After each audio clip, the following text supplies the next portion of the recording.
Hi, I'm Zoe Amar, and I'm here to talk to you about our AI checklist for charity trustees and leaders, which you might have seen that we launched recently during Trustees Week. So, I'm going to be talking to you about three things over the next few minutes. Firstly, I'm going to just briefly take you through some AI trends. Then, I'm going to talk to you about why we've developed the checklist.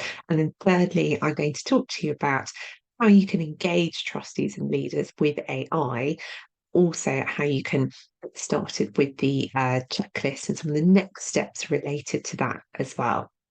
So let's start by talking about some trends. Now, obviously, AI has been all over the press, as we all know, and been in the national press with the AI Safety Summit, which you will have heard about a lot over the last few weeks, where a consensus was developed around different countries' position to regulation of AI. But bringing this back to the charity sector, AI has certainly been cropping up a lot. So I wanted to take you through some of the key trends in this area. Now, some of you may know that I run an annual barometer of where the charity sector is at with digital skills, adoption, attitudes, funding, and support needs.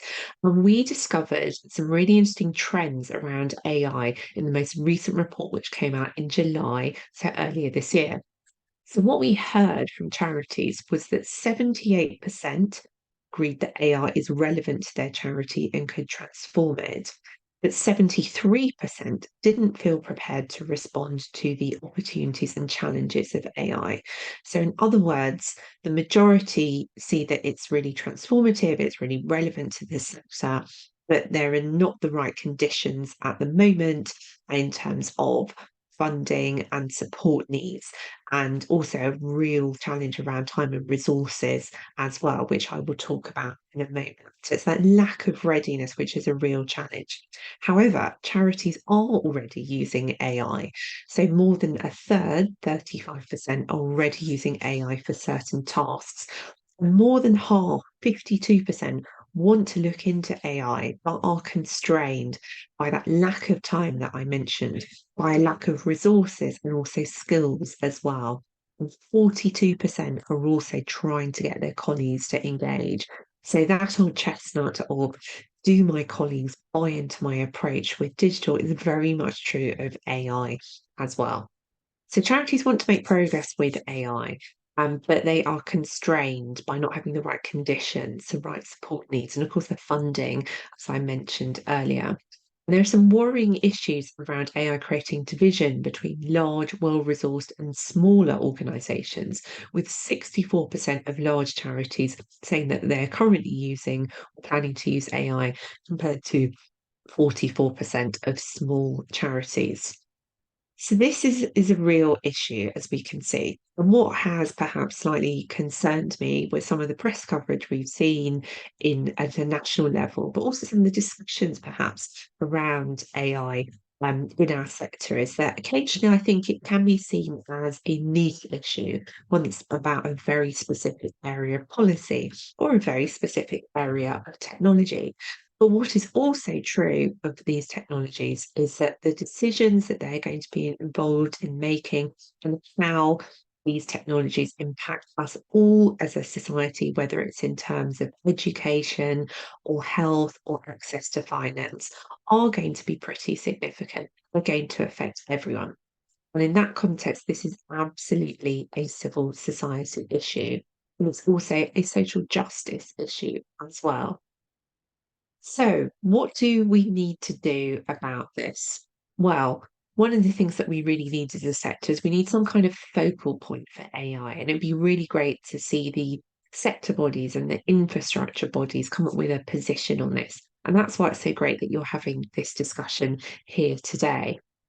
And what we also need to do, I think, is to make sure that we have an idea of where our strengths and our expertise can make the biggest difference in this area. So, if you look at what's going on in the education sector, there's an organisation called AI in Education, where they're focused on plagiarism in AI in schools, and they're also looking at how AI can be developed so that it's in the interests of young people. So, we really need to think about the areas that charities need to play in this stuff, and how we can best reflect that in how we influence policy, and also how we use these tools ourselves, how we develop them in line with our values in the sector.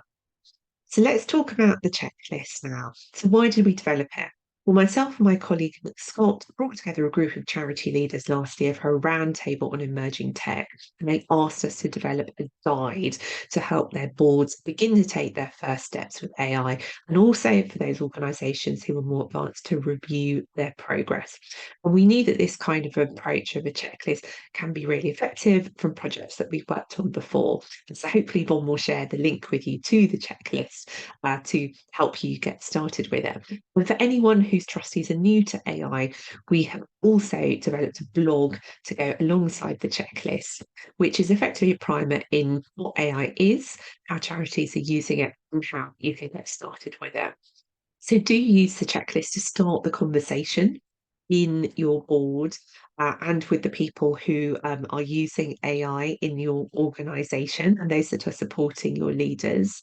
Um, it's very much there to be delved into section by section. So we've deliberately made the first section really accessible. It's all about understanding AI and the potential for your organisation. And then once you get confident with that, you can move on to the second section, which is all about developing your skills. And that's an approach that worked really well in the user testing we did of the checklist. And that's also why we've produced the blog to go alongside the checklist as well, to help do a bit of hand holding and give people some ideas about how to make this stuff tangible and where to get started as well. Few other things you could try, definitely giving your staff some guidelines on what they can and can't use AI tools for. Doing an audit of AI tools as well. Which ones is your charity already using, even if it's just the free version of ChatGPT, and what are they using them for? And then finally, thinking about how you can start to get those governance building blocks in place, such as developing an AI policy or looking at how you review your other policies as well, such as your data policy. Because obviously, as we know, data management is so key to making some progress, good progress with AI. And for an AI policy, do have a look at Civic AI Observatory's resources. So hopefully that gives you an idea of the trends. It gives you an idea of why we developed the checklist, and it gives you a sense of how to get started with the AI checklist itself. I hope you find it helpful, and I'd love to hear how you get on with it and how your conversations with your trustees and leaders about AI progress. Thank you for listening and enjoy the rest of the conference.